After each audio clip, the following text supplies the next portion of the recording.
Assalamualaikum warahmatullahi wabarakatuh. Waalaikumsalam warahmatullahi wabarakatuh. Selamat pagi anak-anak. Pagi.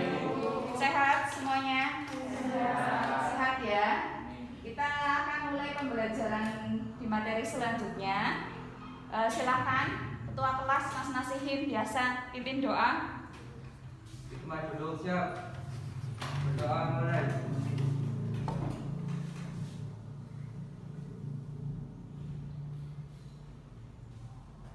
Selesai. Sebelumnya saya absen dulu ya. Ahmad Almi, Yuk. Alfi, Lailatul, Alicia, Amirna, Bayu, Khairotunisa, Resti, Vina, Asihin, Ibu. Ulum. Kakak semua ya. Semangat nggak kalian? Semangat.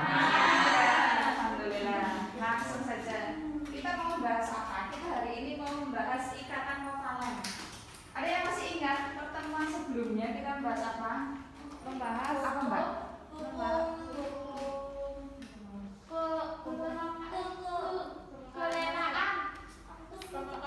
Oh iya, sebelumnya hukum kekalahan massa. Kemudian pada pertemuan kemarin hukum apa? Hukum apa? Materi apa, Mbak? Coba. Masih ingat nggak? Apa?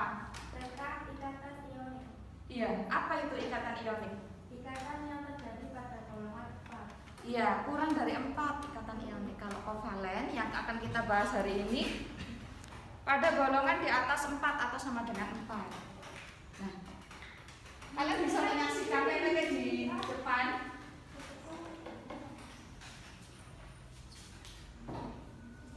Tujuan kita mempelajari hari ini itu apa?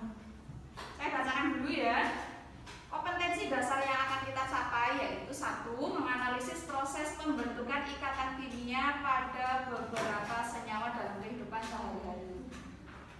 Kemudian mengintegrasikan proses pembentukan ikatan kimia pada beberapa senyawa dalam kehidupan sehari-hari. Indikator pencapaiannya yaitu menganalisis kepolaran senyawa kovalen berdasarkan keelektronegatifan. Kemudian mengintegrasikan kepolaran senyawa kovalen melalui percobaan virtual lab. Tujuan peserta didik hari ini apa? Peserta didik dapat menganalisis dan mengintegrasikan kepolaran senyawa kovalen melalui penerapan PBL dengan tepat. Teknik penilaiannya, nanti Ibu akan mengambil 3 aspek, yaitu pengetahuan, keterampilan, dan sikap. Pengetahuan dari tugas terstruktur, keterampilannya dari observasi saat kalian diskusi dan presentasi, kemudian aspek sikapnya dari observasi saat pembelajaran. Skenario pembelajarannya yaitu nanti Ibu bagi kalian menjadi beberapa kelompok, kemudian Ibu membagi LKPD di masing-masing kelompok. Masing-masing kelompok nanti akan mengamati video yang sudah Ibu berikan di grup tadi ya. Kemudian kalian berdiskusi dan presentasi. Nah, kita langsung saja lihat. Yang kalian lihat apa itu? Air dalam gelas. Air dan apa itu? Air dan minyak. Yang terlintas di pikiran kalian apa? Oh, air dan minyak. Apa? Yang ada dalam pikiran kalian apa? Iya, kenapa minyak dan air tidak bisa bercampur? Karena sifat molekulnya yang berbeda. Iya, betul. Nah, nanti kita akan bahas itu lebih lanjut ya. Jadi kalian kan sudah tahu kenapa sih minyak tidak bisa bercampur sama air. Nanti itu ada alasannya. Nah, ini Ibu bagi kalian menjadi beberapa kelompok ya. Ibu bagi menjadi beberapa kelompok, kemudian nanti kalian menyaksikan video dan berdiskusi di kelompok kalian masing-masing. Begitu ya? Ya. Ibu bagi dulu. Atau sudah dibagi ya kemarin ya?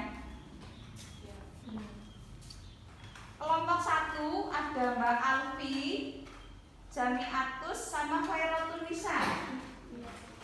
Kelompok 2 ada Mbak Hilma, Salsa, dan Mas Nasihin. Ya. Kelompok 3 ada Reni, Terani sama Vina. Iya benar ya? Ya. Kelompok 4 ada Alicia, ada Bayu, ada Resti, dan Ulung ya? Iya. Satu yang belum dipanggil siapa? Siapa? Ahmad Ali. Kelompok 4 ya? Oke, sekarang kalian bisa bersama kelompok kalian masing-masing, tapi ingat masih tetap jaga jarak. Silakan.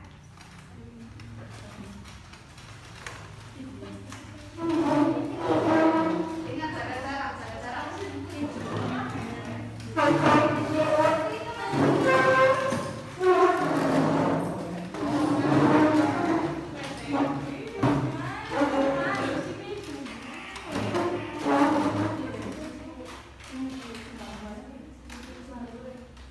Sudah? Sudah mengelompok sesuai dengan kelompoknya masing-masing? Sudah ya? Saya cek lagi.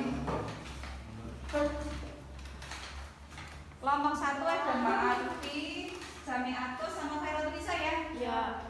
Kelompok 2 sini. Biasanya sini belakang. Ada Hilma, ada Salsa, dan ada Mas Nasihin. Ya. Kelompok 3 ada Mbak Terani, ada Vina, dan ada Mbak Reni. Ya.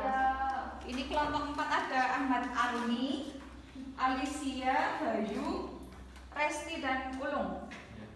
Silakan kalian buka videonya yang sudah Ibu bagi link tadi di grup WA. Kalian buka, nanti Ibu akan terangkan cara kalian uji kepolaran suatu senyawa di virtual. Video yang di YouTube Bu. Virtual. Virtual. Kalian buka dulu linknya. Ya udah Bu.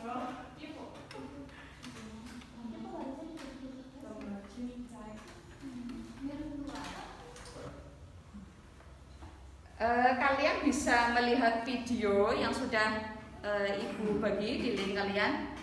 Kemudian kalian amati dan kalian diskusikan sesuai dengan LKPD yang ada di sini yang sudah Ibu bagi. Jadi kalau kalian mau menguji air, nanti kalian lihat di situ airnya.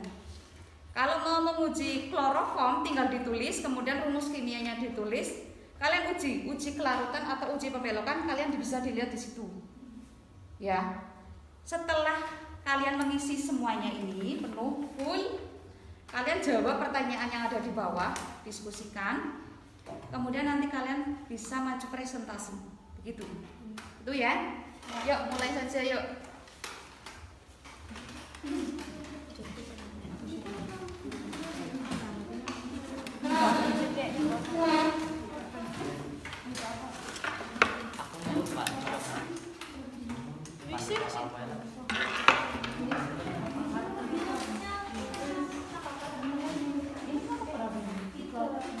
Nanti maju ya. Tadi kalau di sini.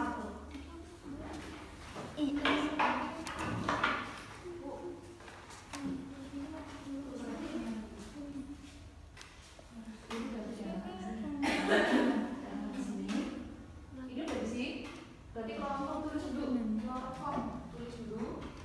Kemudian terus ini apa di sini? Terus kimianya CH3 Cl2. Sudah diskusinya? Sekarang waktunya presentasi ya. Ya Bu. Silakan untuk kelompok 3 dulu ya. Ya. Ada siapa? Mbak Terani, Mbak Reni, siapa? Reni ya? Mbak Reni sama Mbak Vina. Ya silakan. Yang lain nanti menanggapi.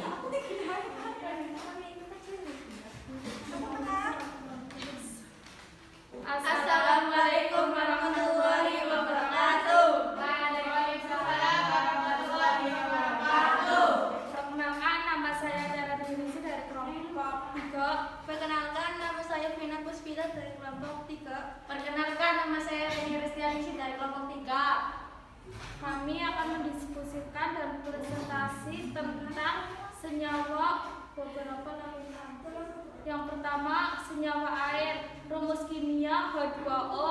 Saat uji kelarutan, air larut. Saat uji pembelokan, air belok. Jadi, kesimpulan dari senyawa air adalah polar. Ya. Senyawa etanol. Rumus kimia C2H6O. Saat uji kelarutan, larut, uji pembelokan, dibelokkan, kesimpulan polar.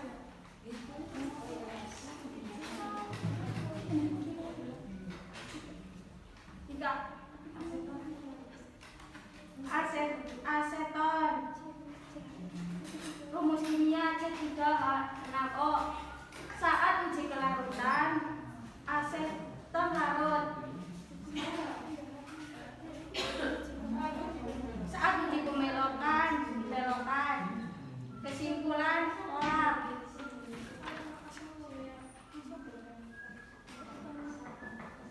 Senyawa oktana. Rumus kimia C8H18. Saat uji kelarutan, senyawa oktana tidak larut. Saat uji pembelokan, senyawa oktana belok. Kesimpulan non polar. Senyawa toluena. Rumus kimia C7H8. Saat uji kelarutan tidak larut, uji pembelokan tidak belok, kesimpulan non polar. Ya, sekian dari kelompok saya. Mohon maaf bila ada kesalahan. Saya akhiri. Wassalamualaikum warahmatullahi wabarakatuh. Waalaikumsalam warahmatullahi wabarakatuh. Breaking sebentar ya. Silakan kalian berdiri sebentar biar tidak kantuk. Seharusnya tadi ya biar semangat ya diskusinya ya. Breaking sebentar. Kalian tahu dulu ada permainan begini. Kalau saya tunjuk, misalkan berhitung ya, tunjuk tangan misalnya ini, berarti nanti bentuk 1, 2, 3 dan gitu kan. Nah sekarang diubah. Kalau bilangan genap, kalau yang kebagian bilangan genap, berarti apa ya? Bernapas. Misal 1, misal gini, 1, nanti sampingnya berarti terani 3, kayak gitu ya, kayak gitu ya. Enggak, berarti nanti ini berjajar sini, berarti muter sini Mbak Reni sini, dan muter, ya, paham ya? Konsentrasi. Waktunya konsentrasi. Udah ya, siap ya? Siapkan konsentrasi kalian. Siapkan. Kalau saya menunjuk siapa berarti nanti siap. Bisa ke sini atau ke sana. Iya, misalkan. Kan tadi saya bilangnya kalau yang benar saya benar ya. Berarti kalau ganjil ngomong.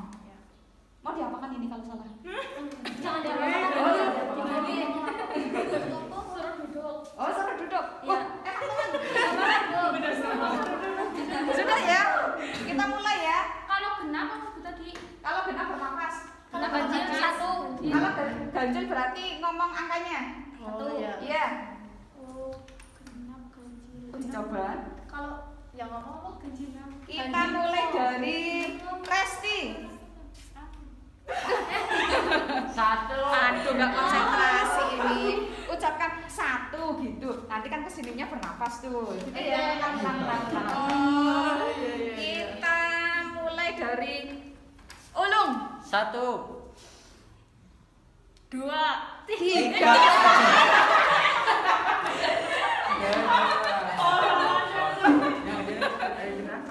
Mulai lagi. Berarti salah ya. Jangan dulu. Enggak enakan. Diemin aja, Bu. Oh, diamin aja. Jangan ditanya ya. Kita mulai dari Nasin. 1, 3, 5. 7.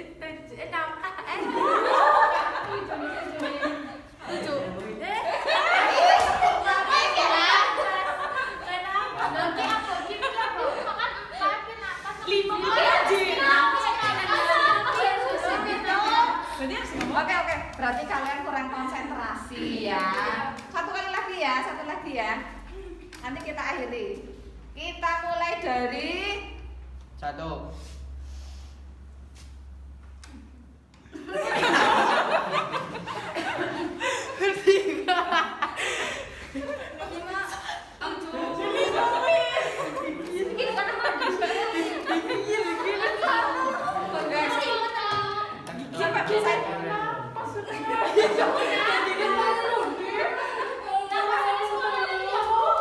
Oke, terakhir.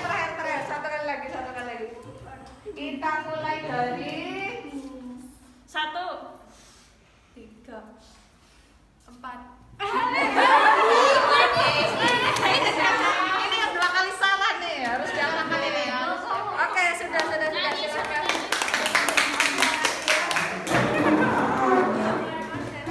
Sudah semangat. Berarti juaranya siapa, Mbak? Ya, itu juara tidak konsentrasi hari ini.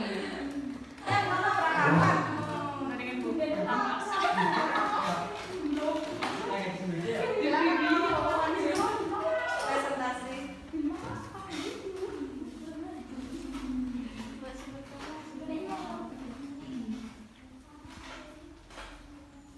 Assalamualaikum warahmatullahi wabarakatuh.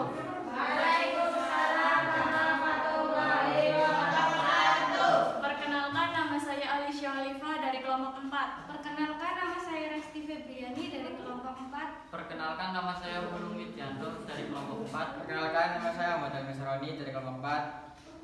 Yang akan mendiskusikan dan presentasi senyawa asam asetat, rumus kimia CH3 COOH, uji kelarutan larut, uji pembelokan dibelokkan, kesimpulan polar. Senyawa kloroform, rumus kimia CHCl3O, ujian kelarutan tidak larut, uji pembelokan tidak dibelokkan, kesimpulan nonpolar. Oktana, rumus kimia C18O, uji kelarutan tidak larut, uji pembelokan tidak belok, kesimpulan nonpolar.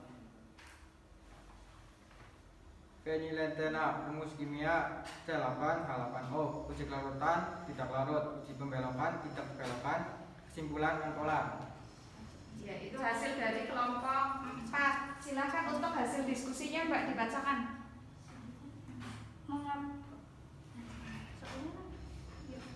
Mengapa batang penggaris polietilena atau kaca bila digosok dapat menarik potongan kecil kertas yang didekatkan? Menurut kami karena dalam penggaris terdapat elektron. Iya. Menurut kelompok 4, karena di dalam penggaris itu ada elektronnya. Silakan dari kelompok lain ada yang menanggapi. Nah, kelompok berapa, Mbak? 3. Kelompok 3 silakan dibacakan hasil diskusinya. Karena adanya muatan listrik. Apa itu muatan listrik? Muatan listrik adalah jumlah listrik yang ada pada sebuah benda. Saat kita menggosokkan sisir atau penggaris ke rambut yang kering, benda itu mendapatkan muatan listrik. Nah, karena muatan listrik itulah sisir atau penggaris plastik jadi bisa mengerahkan kekuatan pada kertas dan menariknya mendekat. Muatan ini disebut listrik statis.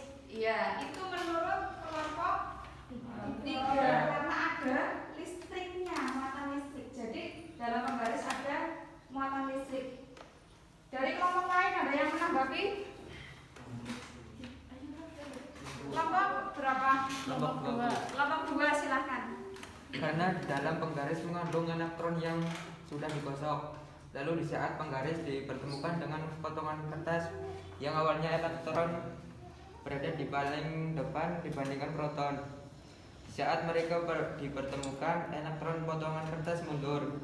Lalu proton akhirnya bertemu dengan elektron penggaris. Maka peristiwa ini di potongan kertas dapat tertarik oleh penggaris. Iya, itu menurut kelompok 2. Sudah jelas ya? Ya, kita beri applause buat kelompok 4. Silakan duduk, Mas Mbak. Sekian dari kelompok 4. Wassalamualaikum warahmatullahi wabarakatuh. Waalaikumsalam warahmatullahi wabarakatuh. Kita simpulkan ya materi pada pagi hari ini. Jadi menguji uji polar dan non polar pada larutan kovalen. Ada dua uji yang dilakukan. Yang pertama uji pembelokan, kemudian yang kedua uji larutan. Uji pembelokan, jadi misalkan di sini saya punya larutan air, kemudian saya alirkan ke sini. Di sini saya punya mistar yang sudah bermuatan, yang sebelumnya sudah digosok. Pada saat cairan ini keluar atau larutan ini keluar dan mistar ini didekatkan pada larutan tersebut, nanti kita akan melihat dia akan menjauh, mendekat, atau lurus.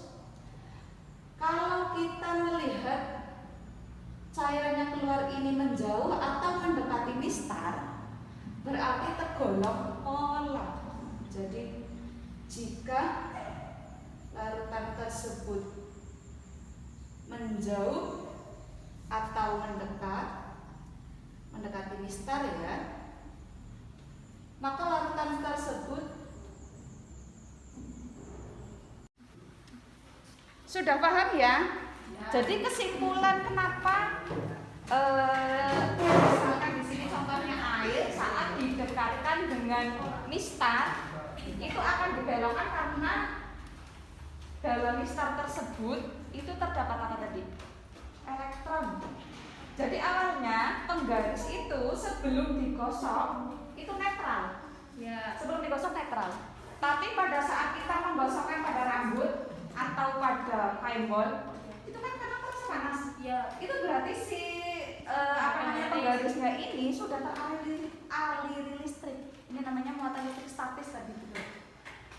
Makanya kalau dia itu ditempelkan di rambut, nanti rambutnya akan ketarik Naik. karena si penggarisnya ini tadinya muatannya netral, setelah digosok dia muatannya jadi negatif, sehingga pada saat dia ditempelkan di rambut, rambutnya akan ketarik, atau ditempelkan pada kertas yang kecil, kertasnya pasti nempel karena ada muatan listriknya. Jadi penggaris yang tadinya netral kemudian digosok, dia akan teraliri listrik, sehingga pada saat ditempelkan dia akan menarik karena ada elektronnya. Jadi kalau elektron penggarisnya negatif, kemudian kertas atau rambutnya itu positif, otomatis dia akan ketarik kan? Kayak magnet, kalau dia berbeda kutubnya pasti dia akan tarik-menarik, kayak begitu. Jadi pada saat air kalian alirkan, kemudian ada penggaris yang kalian gosokkan dulu, kemudian didekatkan, pasti air ini akan berbelok mengikuti si penggarisnya, kayak gitu. Karena apa? Karena itu tadi penggarisnya ada muatannya. Setelah digosok, penggarisnya kan jadi hangat, sudah teraliri listrik, dia itu akan menarik si air ini, karena air ini sifatnya polar, dia mempunyai kutub positif sama kutub negatif. Beda dengan minyak itu tidak bukan termasuk pada polar, jadi dia non polar. Makanya kalau dia didekatkan dengan penggaris yang sudah digosok pun dia tidak akan belok, ya tetap lurus saja, seperti contohnya tadi di situ kan banyak ya. Pada saat digosokkan atau didekatkan, dia tetap lurus karena apa? Dia itu non polar, dia tidak punya kutub positif atau negatif. Kalau air itu punya kutub positif dan negatif. Jadi pada saat si penggarisnya ini negatif, dia akan ikut, kayak begitu. Tapi kalau si larutannya ini misalkan minyak, dia tidak punya kutub, didekatkan kayak apa, udah digosok sampai kuat pun dia tidak akan ikut karena dia tidak punya kutub, begitu. Untuk pertanyaan selanjutnya, tadi kenapa minyak dan air tidak bisa bersatu? Karena itu tadi minyak itu kan termasuk non polar, sedangkan air termasuk polar. Non polar sama polar itu tidak bisa bersatu. Polar ya ketemunya polar, non polar ya ketemunya non polar, kayak gitu. Kalau mereka digabungkan, mereka akan bareng tapi akan memisah gitu, tidak larut istilahnya. Dikocok pun tidak akan tercampur, kayak gitu. Beda halnya kalau kalian punya segelas air putih, kemudian ditambahkan tambahkan garam ya, diaduk-aduk pasti kan larut. Larut tuh. Karena apa? Garam ini sifatnya polar. Jadi polar ketemu polar ya otomatis larut. Diaduk ya larut. Kayak gitu. Tapi kalau kalian punya 1 gelas air putih kemudian dicampurkan minyak seberapapun, walaupun itu sudah air hangat, sudah air dingin kayak gitu, diaduk sampai kapanpun ya tidak akan bisa. Karena yang satu non polar, yang satu tidak punya kutub. Tidak bisa, kalau di sini punya positif dan negatif, ini nggak punya kutub, jadi nggak bisa nyambung gitu.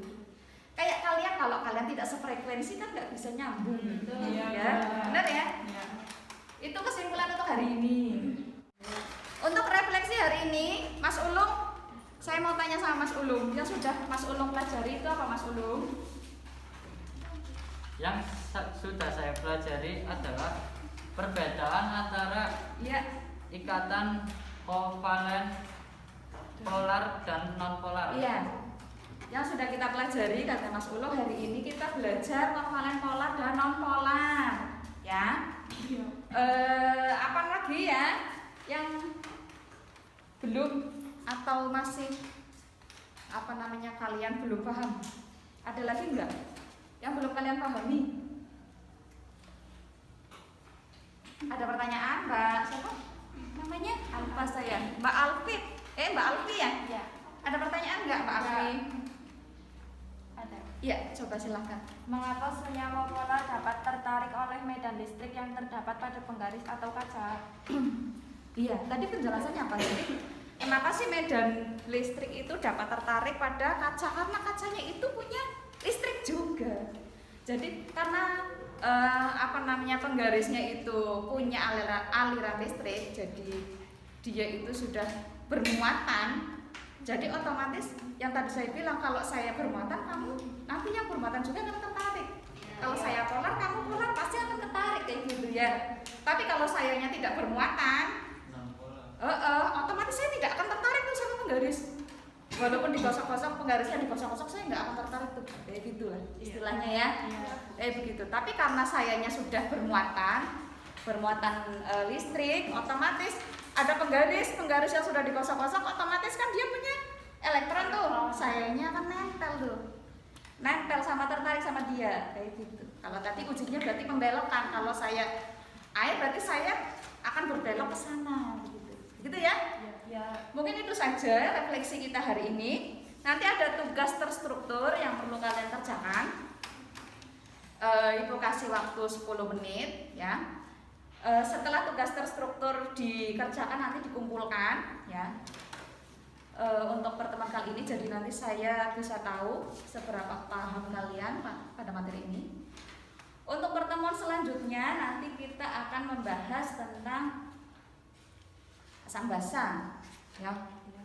Asam basa bukan ya, stoikiometri, lupa saya. Nanti kalian bisa pelajari, nanti ibu set bahan ajarnya untuk kalian pelajari sehingga kalian bisa ada pemahaman tentang stoikiometri gitu ya.